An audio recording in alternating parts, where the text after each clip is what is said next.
오늘 말씀은 민수기 27장 1절에서 11절까지 말씀입니다. 민수기 27장 1절에서 11절까지 말씀입니다.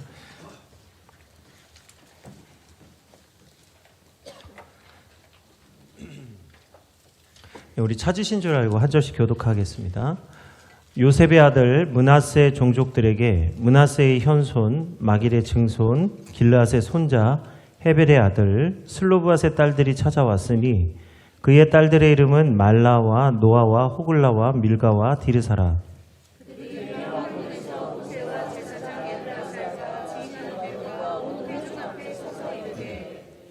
우리 아버지가 광야에서 죽었으나 여호와를 거슬러 모인 고라의 무리에 들지 아니하고 자기 죄로 죽었고 아들이 없나이다.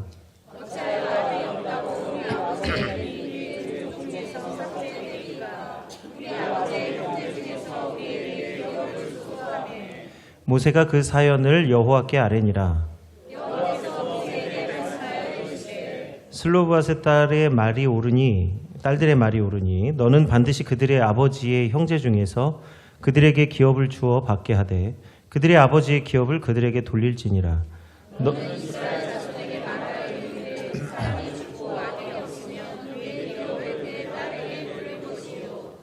딸도 없으면 그의 기업을 그의 형제에게 줄 것이요. 함께 읽겠습니다. 그의 아버지의 형제도 없으면 그의 기업을 가장 가까운 친족에게 주어 받게 할지니라 하고 나 여호와가 너 모세에게 명령한 대로 이스라엘 자손에게 판결의 규례가 되게 할지니라. 아멘. 오늘 천국이 우리 집인 것처럼 오늘 여호와께서도 하나님의 나라를 이렇게 천국을 보여주시는 모형으로 가나안 땅을 우리에게 주셨습니다. 그래서 오늘 제목이 거룩한 기업인데요. 이 기업 얘기하기 전에 우리 땅에 대한 이야기를 좀 하겠습니다. 우리 예전에 땅 따먹기 게임이라는 게 있었는데 그 아시는 분은 아실 겁니다. 땅에 네모나게 이렇게 그려서 이렇게 1번, 2번, 3, 4, 5, 6, 7, 8 이렇게 해가지고 그 땅의 번호를 매기고 거기를 건너갔다가 오면 돌을 던져요. 그래서 그 돌 던져서 번호 안에 들어가면 그 땅은 내 거가 됩니다. 그렇게 해서 이제 건너가고를 반복하면서 점점 땅을 먹는 건데 이제 못하면 돌이 넘어가거나 금을 밟으면 이제 그 상대방에게 기회가 가서 또 똑같이 하고 돌 던져서 땅을 먹는 땅 따먹기 게임이에요. 그래서 이제 결국은 땅이 다 차지하게 되면 밟을 데가 없어서 지는 게임입니다. 생각보다 단순한데 생각보다 아주 열이 납니다. 하다 보면은 이 경쟁이 붙어가지고 친구들과 아주 열심히 하게 되는데 이 게임은 동생이랑 하면 안 돼요. 왜냐면 동생은 억울하면 울고 막 울면 이거 어떻게 안 되잖아요. 물러주면 이 재미가 없어요. 땅 따먹기 게임은 그 땅을 차지하는 그 치열한 그거에서 재미가 오는 것이기 때문에 친구들이랑 해야 합니다. 그래서 제가 이제 요즘 애들은 이제 흙에서 잘 안 놀잖아요. 스마트폰으로 하니까. 조금 전에도 올라오는데 아이들이 다 스마트폰으로 게임을 하고 있어요. 근데 애들이 하는 게임 중에도 땅 따먹기 게임이 있습니다. 로블록스 땅 따먹기라는 게임이 있는데 그 조그만 그 스마트폰 안에도 우리가 원래 했던 땅을 밟고 했던 모든 게임이 다 그 안에 있어요. 땅 따먹기를 하고 있는 거예요. 아이들에게는 이 재미로 하는 땅 따먹기 게임이지만 실제로 우리 땅은요 삶의 기초가 되기 때문에 많은 사람이 땅을 차지하고자 합니다. 우리 지도로 읽는 땅 따먹기 세계사라는 책이 있어요. 제목이 이제 이런 책도 있습니다. 거기에 보면 우리 커피에 대한 얘기가 나오는데 커피 전문점에 가면 다양한 종류의 원두를 취급하는 커피점이 있습니다. 보통 이제 우리는 저는 이제 메가 커피를 자주 가고 또 우리 부목사님은 이제 스타벅스 자주 가는데 거기 가면 이제 원두가 이제 항상 비슷하잖아요, 맛이. 그러나 진짜 커피 전문점에 가면 다양한 원두를 선택해서 먹을 수 있게 해주거든요. 근데 모든 유명한 원두들은 다 라틴 아메리카에서 나옵니다. 그래서 콜롬비아나 그다음에 브라질산 커피 이런 이제 커피들을 이제 우리가 그 고급 커피로 먹게 되는데 원래 라틴 아메리카는 커피하고는 아무 상관도 없는 나라였어요. 16세기에 라틴 아메리카가 스페인의 식민지였다가 19세기에 자유를 얻으면서 영국의 자본과 기술을 통해서 라틴 아메리카에 커피를 심기 시작했습니다. 그래서 브라질 같은 나라는 커피 농사의 진심이었기 때문에 세계 최대의 커피 수출국이 되었어요. 이처럼 전혀 상관도 없지만 어느 땅에 농사를 지어야 잘 되냐에 따라서 전혀 기르지 않았던 작물도 기르는 시대가 되었습니다. 러시아는 2014년도에 우크라이나의 크림반도라고 하는 곳에 실제로 자기 땅은 아니지만 실제로 가서 실효 지배하는 일이 있었습니다. 그래서 러시아의 부자들과 권력자들이 이 크림반도에 별장을 지어놓고 여름만 되면 휴가를 왔어요. 왜냐하면 러시아는 추운 나라니까. 이 따뜻한 크림반도에 와서 휴가를 보내고 다시 자국 내로 가고 그렇게 했습니다. 왜 그랬냐면 크림반도는 겨울에도 얼지 않는 부동항이고 또 지중해를 나갈 수 있는 교두보 역할을 하기 때문에 러시아로서는 이 크림반도가 너무너무 중요한 지역이었어요. 그러나 실제 이 크림반도는 우크라이나 땅입니다. 그래서 이제 진짜 자기 땅으로 삼기 위해서 전쟁을 일으킨 게 러우 전쟁이에요. 벌써 이 전쟁이 시작된 지가 오래되었는데 이 전쟁의 여파로 인해서 러시아와 미국의 오랜 지원을 받았던 이스라엘과 팔레스타인도 전쟁에 참여하게 되는 거예요. 단순히 그냥 서로 다른 나라 간의 전쟁이 아니라 이 전쟁의 영향을 받아서 또 다른 나라들이 전쟁을 하게 됩니다. 땅의 역사, 땅을 배경으로 하는 거죠. 이처럼 땅이라고 하는 거는 그 위치에 따라서 엄청난 영향을 주고받게 됩니다. 오늘 성경에서도 땅은요, 매우 중요한 주제를 담고 있습니다. 오늘 성경에는 4가지 땅의 개념이 나오는데 이것을 상징적으로 표현하자면 첫 번째 에덴 동산입니다. 하나님이 태초에 천지를 창조하시고 사람을 흙으로 빚어서 만드셨습니다. 그리고 그 흙에 생기를 불어넣어 주시고 주신 땅이 에덴 동산이에요. 이 에덴 동산에 아담을 두시고 그 땅을 경작하게 하셨습니다. 하나님은 그래서 에덴 동산을 가장 복되고 아름다운 땅이 되게 하셨는데 모든 실과를 다 먹게 하신 거예요. 선악을 알게 하는 나무 외에는 모든 나무의 실과를 다 먹게 하셨어요. 그래서 그곳에서는 에덴 동산은 모든 각종 각색의 열매가 나고 모든 동물들이 함께 생육하고 번성하여서 하나님이 주신 복을 받아 누리는 동산이었습니다. 그래서 에덴 동산은 가장 완벽한 하나님의 창조하신 땅이요 하나님의 임재와 축복이 임하는 땅이었습니다. 그리고 나서 인간이 범죄해서 에덴 동산에 쫓겨난 뒤에 이제 땅을 가지고 한 일이 있습니다. 그게 이제 대표적인 것이 애굽이에요. 애굽은 에덴 동산과 비슷한 땅이었습니다. 강이 나일강을 통해서 비옥한 땅이었지만 차이가 있다고 한다면 이 비옥한 땅을 이 관계수로, 그러니까 사람의 손으로 수로를 만들고 밭을 일구어서 대규모 농사를 짓는 나라가 되었습니다. 그러니까 이게 집단적으로 많은 사람들이 막 이 농사를 해서 힘을 가지는 나라가 되었어요.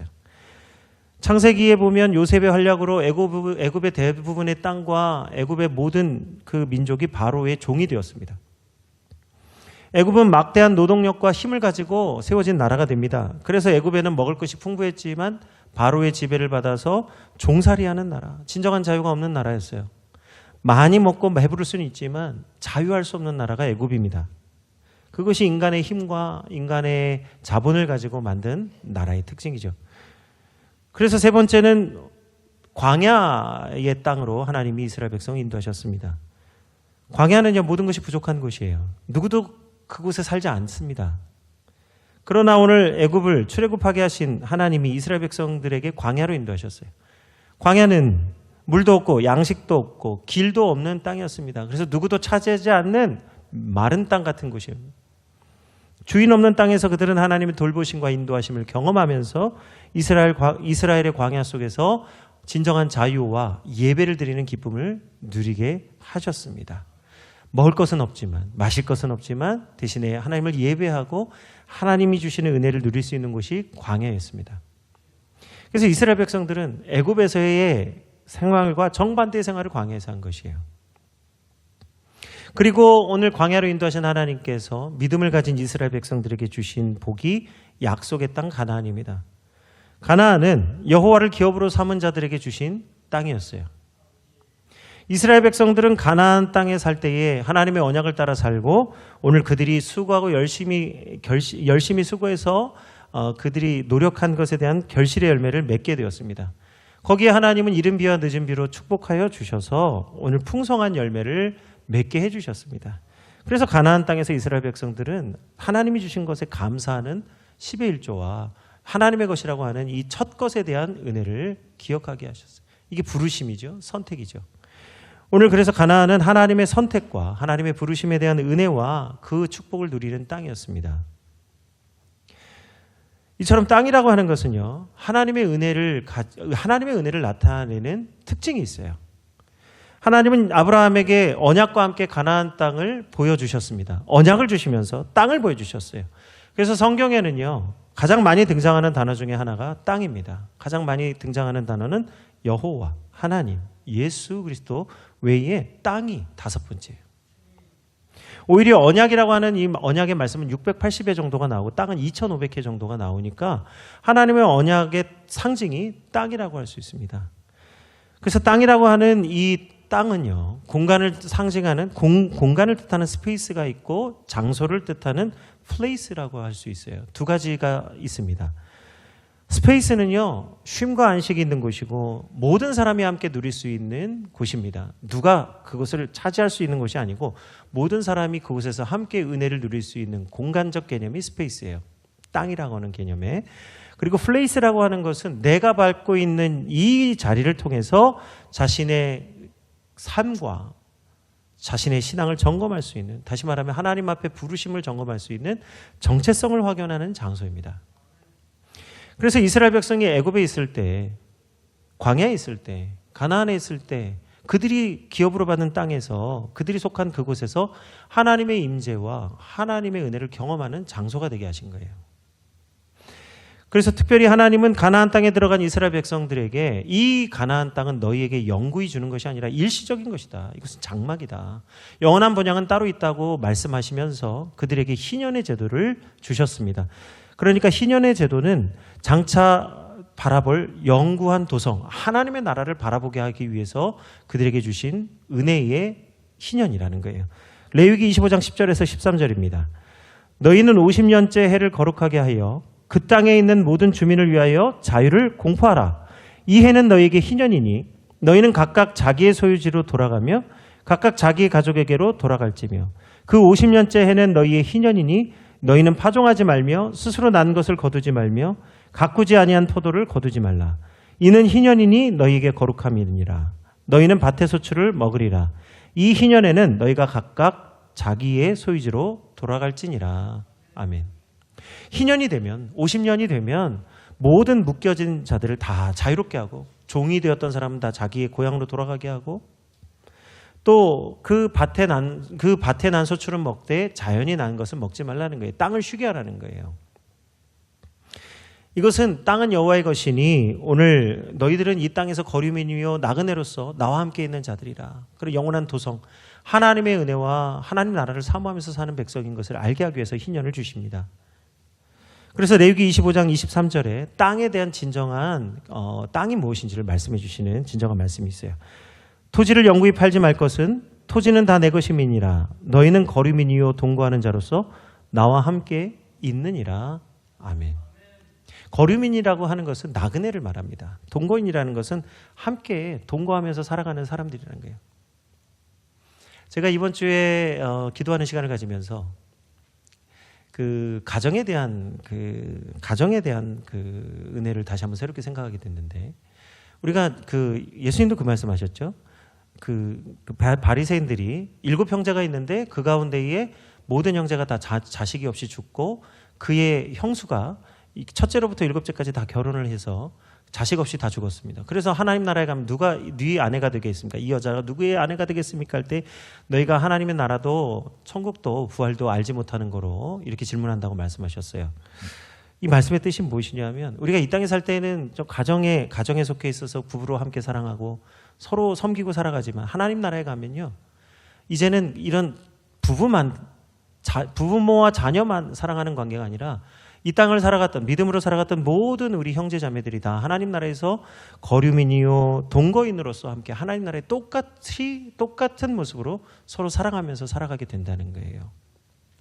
그것이 스페이스, 그것이 공간적 개념이라고 한다면, 플레이스라는 개념은 그럼에도 불구하고 우리가 연약하기 때문에 어떤 한 지점과 어떤 한 곳에서 살게 하신 거예요. 그래서 가정, 한 남편, 한 아내, 그리고 자녀들의 부모로서 살아가게 하신 것입니다. 사랑의 관계로 묶어주신 거예요.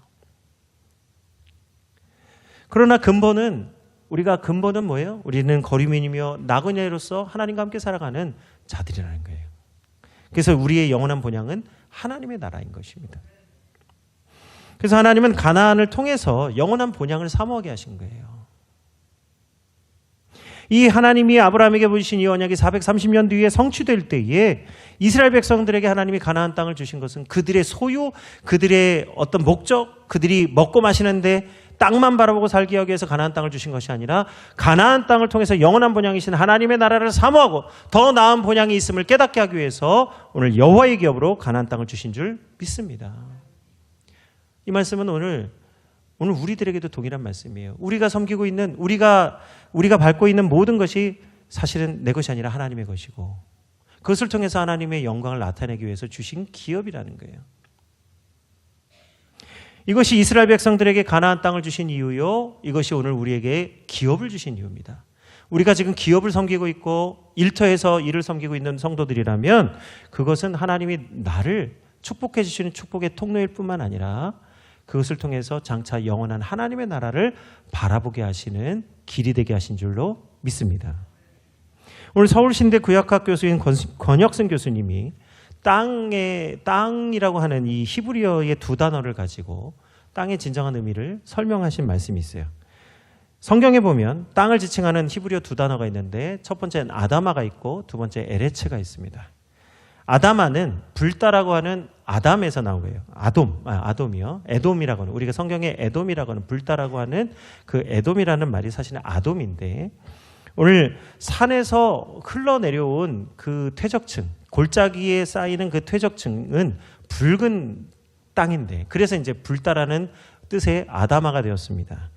이 퇴적층은요, 농사짓기에 너무 좋은 테라로사라는 거예요. 양질이 풍부하고 양분이 많아서 심는 것마다 많은 열매를 맺을 수 있는 테라로사. 그래서 이 테라로사인 아다마의 반대말은 광야이고 사막입니다. 누구도 사막과 광야에선 살지 않아요. 오히려 비옥한 땅 아다마를 찾아서 나아갑니다. 그래서 좋은 땅에 가서 살기를 원하고 좋은 곳에서 살기를 원하는 것이죠. 좋은 땅, 좋은 곳 얘기하니까 갑자기 제가 그 생각이 납니다. 개근거지라는 얘기가 있는데 혹시 개근거지가 뭔지 아십니까? 제가 아이들의 이 문화 안에 개근거지라는 말이 있는 것을 듣고 깜짝 놀랐어요. 저희 그 옛날 국민학교, 초등학교 아이들의 자랑은 뭐냐면 개근상 받는 겁니다. 한 번이라도 출석했다가 뭐라 그러죠? 출석했다가 집에 가는 걸 뭐라 그러죠? 조퇴. 예. 조퇴를 해도 개근상 못 받습니다. 정근이라고 하는 걸 대신 줬는데 정근상보다도 개근상은 정말 영광스러운 거예요. 한 번도 학교를 빠지지 않은 아이에게 주는 것인데 이게 지금 개근거지라는 말로 아이들을 비난하는 말이 되었습니다. 개근거지란 뭐냐? 한 번도 해외여행을 가지 못해서 평생 학교를 쉬지 않고 나온 아이들에게 주는 말이에요. 그러니까 해외여행을 안 간 아이들은 개근상을 받는다.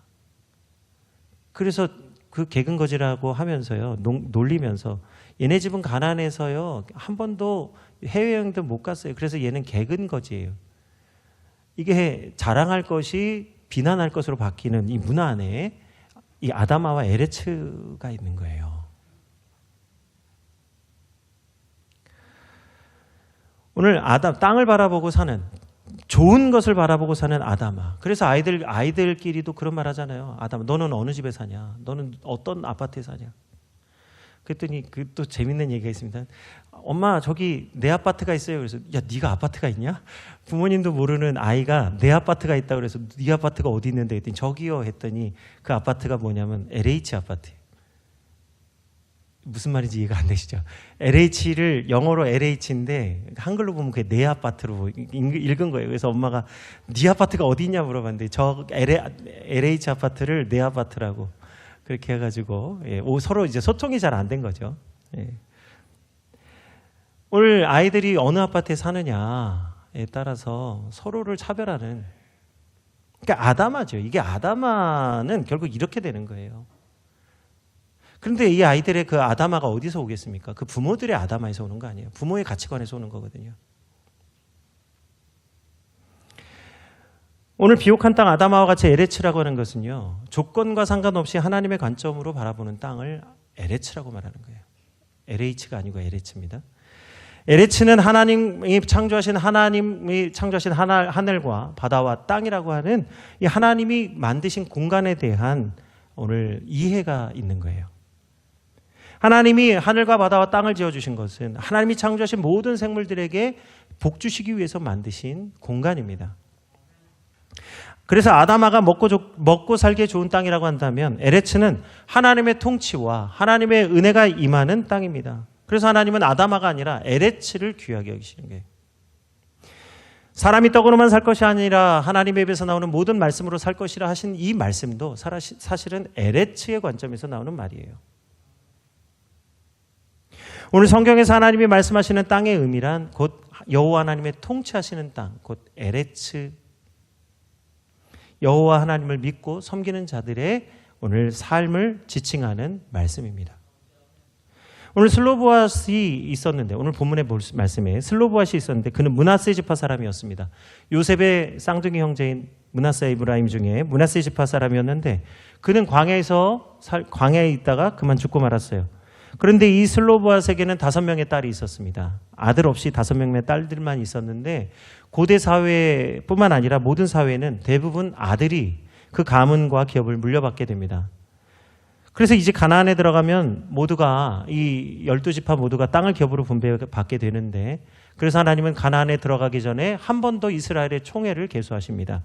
그때 20세 이상 전쟁에 참여할 수 있는 모든 지파의 남자들을 계수할 때에 이때 이 총회에 이 슬로보앗의 딸들이 빠지게 되는 것이에요.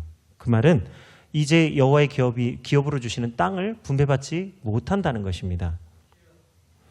그래서 오늘 슬로보앗의 5딸들인 말라와 노아와 호글라와 밀가와 디르사가 오늘 모세와 지도자들 앞에 나왔습니다. 그들은 모세와 지도자들 앞에 나와서 자신들에게도 여호와의 기업을 달라고 요청을 합니다. 슬로보앗의 딸들이 모세와 지도자들에게 이 땅을 요구한 것은 땅에 대한 욕심이 있어서가 아니었어요. 첫 번째는 무엇이냐면 자신들의 아버지의 이름이 계승되기를 원했습니다. 자기 아버지 슬로보앗은 하나님께 범죄해서 죽은 것이 아니라 죄가 있어서 자기죄로 죽었다고 말하는데, 이 자기죄라고 하는 것은 아담으로부터 지은 죄, 바로 그 하나님이 죄로 말미암아 사망하게 될 것, 죽게 될 것이라고 말씀하신 대로 그냥 자연스럽게 광야에서 죽었다는 거예요. 그래서 이 아버지의 이름이 여호와의 기업 안에, 이 여호와의 총회 안에 포함되기를 원했습니다. 그러니까 아버지의 이름이 여호와의 기업이 되기를 원한 거예요. 두 번째는요, 이 슬로바스의 딸들의 문제를 모세와 지도자들에게 가지고 왔을 때 그들의 지도자와 모세가 이 5딸들의 말을 잘 품었다는 것입니다. 모세와 지도자들이 위대함은 어디에 있느냐? 공동체 안에 있는 문제들을 하나님께 묻고 응답받았다는 거예요. 그냥 쉽게 생각하고 간단하게 생각한 것이 아니라 이것을 굉장히 귀하게 여기고 하나님의 응답을 통해서, 그러니까 하나님의 법을 따라서 이 문제를 해결해야 될 에레츠 일로 감당했다는 거예요. 그 핵심되는 말씀이 오늘 5절의 말씀입니다. 모세가 그 사연을 여호와께 아뢰니라. 보통 일반의 상식과 전통에서 벗어난 일이었어요. 그런데 상식 밖의 일이었고 생각하지 못한 일을 이 5 여인들이 모세 앞에 가지고 왔을 때 모세는 그것을 그냥 지나치지 아니하고 하나님께 자세하게 그 사연을 질문하고 하나님의 답을 기다렸습니다. 그때 하나님이 모세에게 해주신 말은 실로 놀라운 말씀인데, 하나님은 슬로보앗의 딸들이 옳다라고 인정해 주셨어요. 이것이 단순히 땅의 문제, 먹고 사는 문제가 아니라 옳고 그름의 문제, 공의의 문제, 정의의 문제라는 것을 인정하셔서 옳다라고 인정하셨어요. 유다가 그의 며느리 다말에게 네가 나보다 옳다라고 하는 그 하나님의 정의를 인정한 것 같이 오늘 하나님도 슬로보앗의 딸들이 옳다라고 인정해 주셨습니다. 뭘 인정해 주신 거죠? 아버지의 기업이 이어지기를 소망하는 그 딸들의 마음을 인정해 주신 거예요. 그래서 그들에게도 아버지의 이름으로 기업을 물려주라고 말씀하셨습니다. 이제 슬로보앗의 딸들도 하나님이 정하신 계대법을 따라서 오늘 여호와의 기업을 물을 수 있게 해 주셨어요. 슬로보앗의 딸들이 받은 것은 아다마가 아니라 에레츠, 여호와를 기업으로 삼은 가정이 되었습니다. 그래서 오늘 유다 지파의 이 바로 고엘의 의무, 이 계대법을 따라서 하나님의 은혜를 충족시켰던 유다 지파 외에 또 다른 지파가 있었으니 그게 므낫세 지파의 슬로브앗의 딸들입니다. 이들은 이제 앞으로 영원토록 하나님의 은혜를 입은 바로 그 기업물을 가문이 되어서 이 하나님의 영광을 나타내는 가문이 되었어요. 오히려 슬로브앗은 아들 없이 죽었지만 그 딸들로 인해서 어느 아들도 하지 못했던 여호와의 영광을 나타내는 복된 아버지가 된 줄로 믿습니다. 슬로브앗의 딸들이 그렇게 할 수 있었던 것은 슬로브앗이 그런 위대한 믿음을 가졌기 때문이죠. 오늘 이스라엘 백성들이 들어간 가나안 땅은 오늘 슬로브앗의 딸들을 통해서 알 수 있듯이 하나님의 영광과 통치를 받기 위해서 하나님이 기업으로 주신 땅이라는 것을 알게 하십니다. 오늘 하나님은 슬로브앗의 딸들에게 땅을 주신 것처럼 오늘 그리스도의 신부된 우리들에게도 교회들에게도 땅을 주십니다. 마태복음 5장 5절의 말씀이에요. 온유한 자는 복이 있나니 그들이 땅을 기업으로 받을 것이며.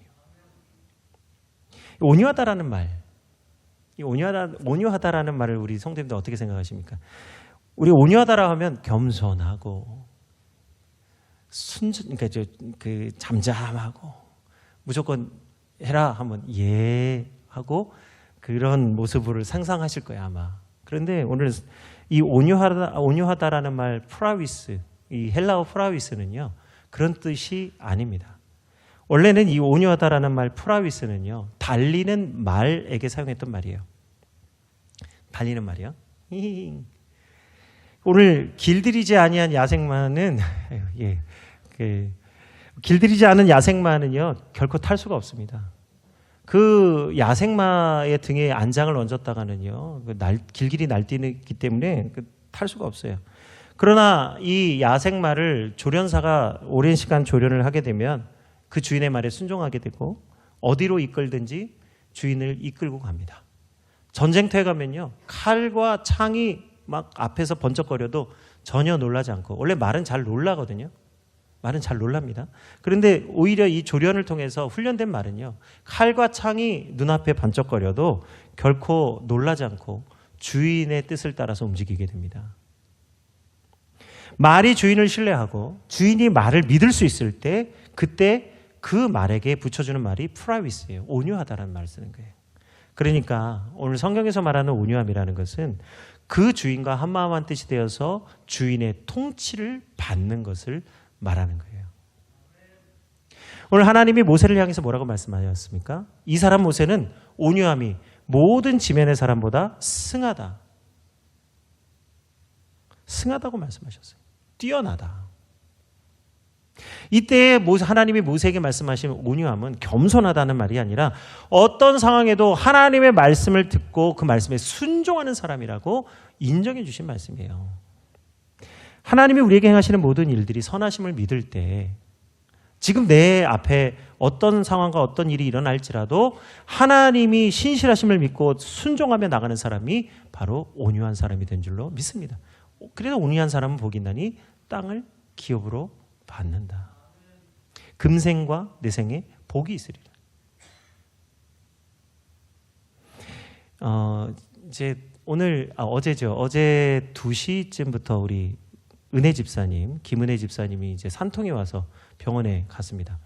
원래는 6월 7일쯤, 11일, 그쯤이 이제 예정일이었는데 지금 2주 빨리 이제 아이를 이제 낳게 됐는데요. 이제 부모님들이 걱정하시는 거예요. 아이가 이제 빨리 나오니까 혹시 미숙하지 않을까. 근데 얘기 들어보니까 3kg가 넘었다는 거예요. 3kg가 넘었는데 은혜 집사님 생각해 보면 그 작은 몸으로 3kg가 넘었으면 이미 아이가 클 대로 큰 거고요. 더 있으면 힘들었지 않았을까? 2주가 지났으면 아마 아이 낳는데 엄청 고생했을 것 같아요. 사실 지금도 너무너무 고생을 하다가 10시 20분에 출산을 했습니다. 기도해 주셔서 감사드리고, 이제, 낳았어, 그래요. 네, 빨리 낳죠. 네, 근데 부모님들은 걱정하는 거예요. 2주 빨리 낳았다고. 그러나 어제 그 가정을 위해서 기도할 때 하나님께서 이 가정의 가장 지금 이 순간이 하나님이 주신 때구나. 우리 생각으로는 빠르지만 하나님이 보실 때는 지금이 가장 귀한 때라는 거예요. 그래서 지금 그 태의문을 여셔서 아이를 낳게 하신 줄로 믿습니다. 그러니까 이제 우리는 염려하고 걱정하지만 하나님 관점에서 보면 지금이 가장 좋은 때요. 지금이 가장 귀한 때라는 거예요. 그래서 이렇게 귀하게 출산하게 하신 줄로 믿습니다. 많이 축복해 주시고 또 새로운 자녀가 태어난 것에 또 감사를 드립니다. 이처럼 우리가 우리 앞에 벌어지는 일들 가운데는 때때로 우리가 생각하지 못한 일들이 일어나게 되는 것이죠. 그러나 그런 가운데서도 온유한 사람은 하나님이 우리에게 가장 귀한 길을 베풀어 주신 줄 알고 그 길을 온전히 하나님의 뜻을 따라 살아가는 사람이 되는 줄로 믿습니다. 그것이 온유함이에요. 그래서 예수님이 말씀하시는 온유함은 친절함이나 뭐 이런 것이 아니라 하나님의 뜻을 따라 살아가는 사람들에게 주시는 말씀, 은혜의 말씀이에요. 예수님은 그래서 뭐라고 말씀하십니까? 나는 마음이 온유하고 겸손하니 나의 멍에를 메고 내게 배우라. 오늘 예수님의 온유하심이 뭐죠? 여기 온유와 겸손을 따로 말씀하셨어요. 그 온유함이 무엇입니까? 이사야 53장 6절에서 7절의 말씀입니다. 예수님의 온유하심이에요. 우리 함께 한번 6절, 7절의 말씀 읽겠습니다. 우리는 다 양 같아서 그릇 행하여 각기 제 길로 갔거늘 여호와께서는 우리 모두의 죄악을 그에게 담당시키셨도다. 그가 곤욕을 당하여 괴로울 때에도 그의 입을 열지 아니하였음이며 마치 도수장으로 끌려가는 어린 양과 털 깎는 자 앞에서 잠잠한 양같이 그의 입을 열지 아니하였도다.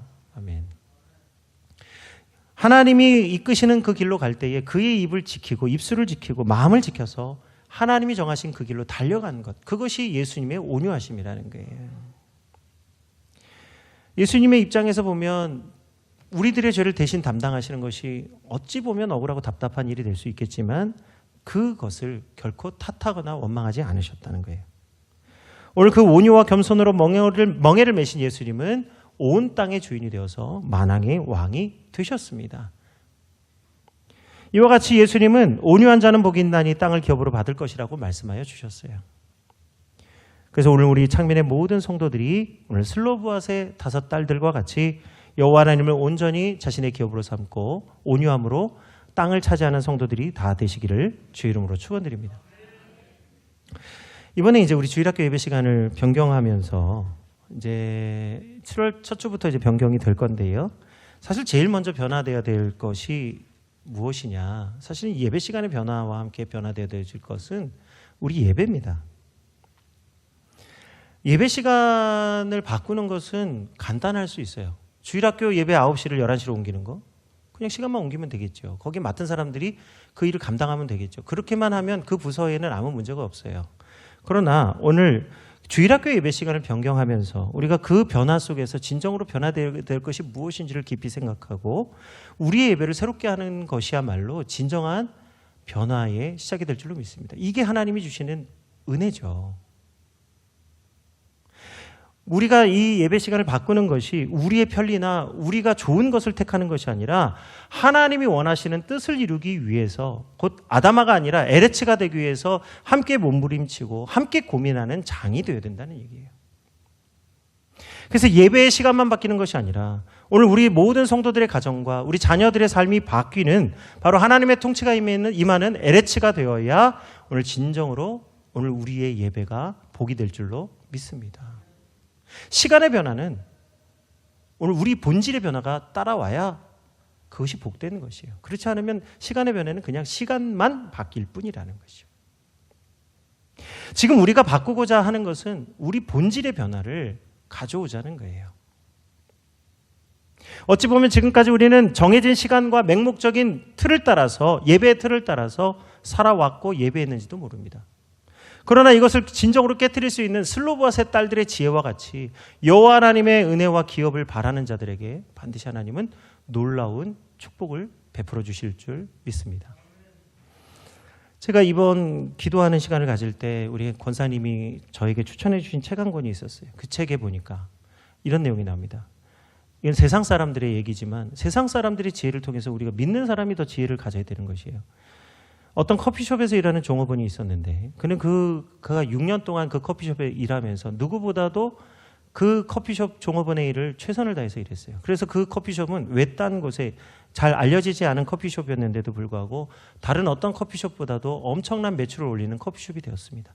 근데 그 이유가 뭐냐니까 그곳에서 일하는 그 종업원이 그가 일할 때마다 그 손님들에게 정말로 적극적으로 섬기고 만나는 사람마다 따뜻하게 인사하고 보이지 않는 곳에서 수고하는 일이 있었어요. 화장지가 떨어지면 화장지를 채우고 설탕이 부족하면 설탕을 채우고 그런 일은 돈을 더 주는 일도 아니고 수고한다고 해서 칭찬을 하는 일도 아닌데 보이지 않는 곳에서 열심히 자신의 일을 기쁨으로 감당하는 거였어요. 그래서 그 책을 썼던 저자가 그 종업원에게 질문했습니까? 당신은 무슨 생각으로 이런 일을 합니까? 돈을 더 주지도 않는데. 그랬더니 뭐라고 말하냐면 나는 내가 하는 일을 통해서 다른 사람들을 축복하는 일을 하기를 원합니다. 자신이 자신의 가치를 시급 1달러짜리 사람이 되는 게 아니라 돈과 상관없이 내가 하는 내 일의 가치를 내가 세운 가치에 따라서 일하는 사람, 내 가치는 내가 그 일을 통해서 세운 가치를 따라서 세워진 사람이 되기를 원하기 때문에 축복하는 사람이 되겠다는 거예요. 그러니까 어떤 사람은 아다마에 속해서 아다마의 크기만큼만 사는 사람이 있고 어떤 사람은 그것을 벗어나서 진정으로 자유와 은혜를 주시는 하나님의 에레츠를 받는 사람이 있다는 거예요. 일반인들도 깨닫는. 근데 일반인들도 그렇게 할 때에 그들이 섬기는 기업이 복을 받는데 오늘 하나님을 믿는 우리들이 정말로 하나님의 가치로 살면 얼마나 하나님께서 무한한 은혜와 축복을 우리에게 베풀어 주시겠습니까? 결코 하나님은 째째한 분이 아니세요.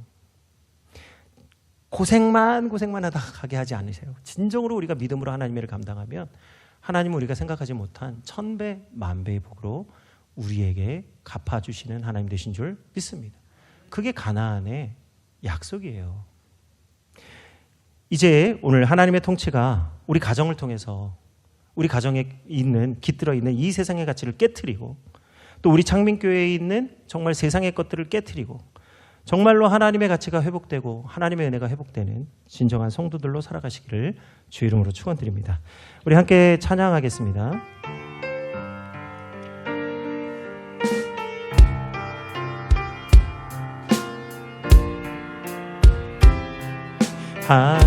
하늘에 나는 새도 주 손길 돌보시네. 온 땅에 충만한 주 사랑으로 내 마음을 덮으소서. 주 나를 부르셨네. 주 나를 부르셨네. 주의 영광 위에 주의 영광 위에 모든 사람 이끄소서. 주의 영광으로 주 말씀 향하여 주 말씀 향하여 달려가리라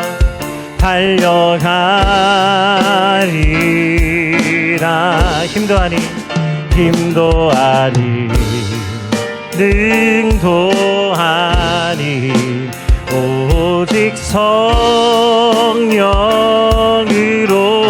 주 얼굴 향하여 주 얼굴 향하여 달려가리라. 오 주의 영광 안에 오 주의 영광 안에 하소서. 한 번 더 찬양합니다. 하늘에 나는 새도 주 손길 돌보시네. 주 손길 돌보시네. 온 땅에 충만한 주 사랑으로 내 마음을 덮으소서. 주 나를 부르셨네. 주 나를 부르셨네. 주셨네. 주의 영광 주의 영광 위에 모든 사람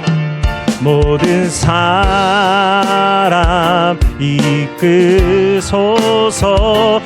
주의 영광으로 주 말씀 향해 주 말씀 향하여 달려가리라. 힘도 아니 능도 아닌 오직 성령으로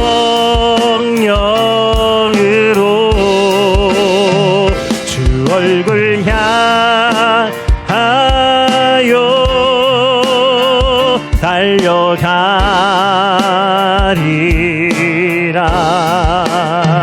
오 주의 영광 안에 살게 하소서. 주 말씀 향하여 주 말씀 향하여